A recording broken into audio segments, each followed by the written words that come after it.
3 seconds.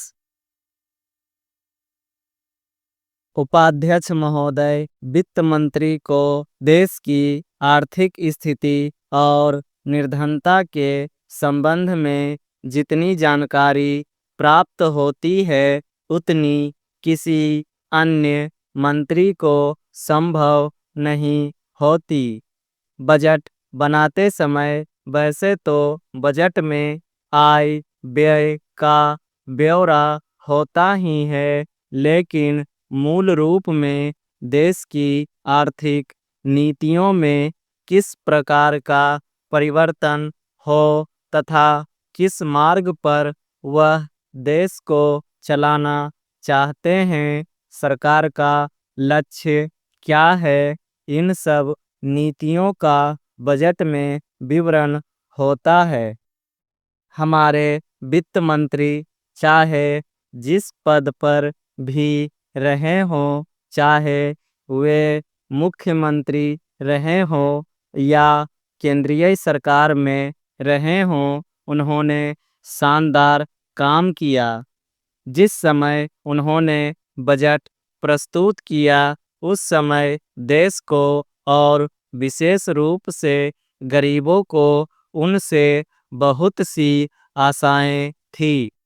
देश में लगभग 6 लाख गांव हैं, उनमें जो बेरोजगारी है, गरीबी है, उसके संबंध में देश की जनता को उनसे बड़ी आशाएं थी और जनता देखना चाहती थी कि इस अवसर पर सरकारी नीतियों के द्वारा देश को वे क्या मार्गदर्शन देना चाहते हैं।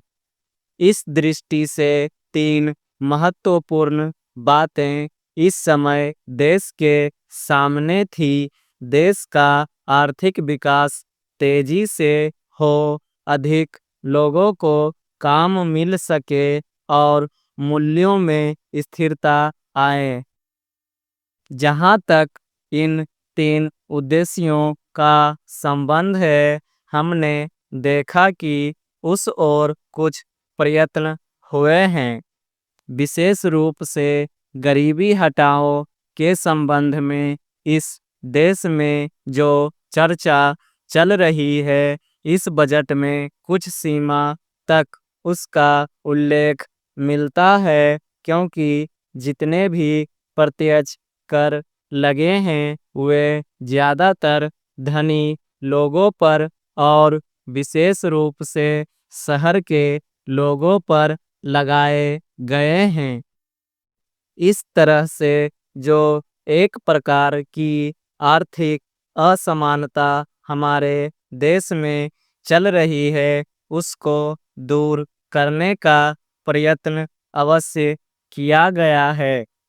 लगभग 5 दशक पूर्व जब हमारा देश स्वतंत्र हुआ था, उस समय देश में जितने सरकारी कर्मचारी थे, वे ऐसा समझ बैठे थे कि अब तक देश में जिस तरह से अंग्रेजों का प्रशासन चल रहा था, उस तरह से काम नहीं चलेगा, क्योंकि कांग्रेस के जो नए लोग आए थे, जो मंत्री बने थे, वे लोग धन के मामले में त्यागी आदमी हैं। धन से उनको मोह नहीं है।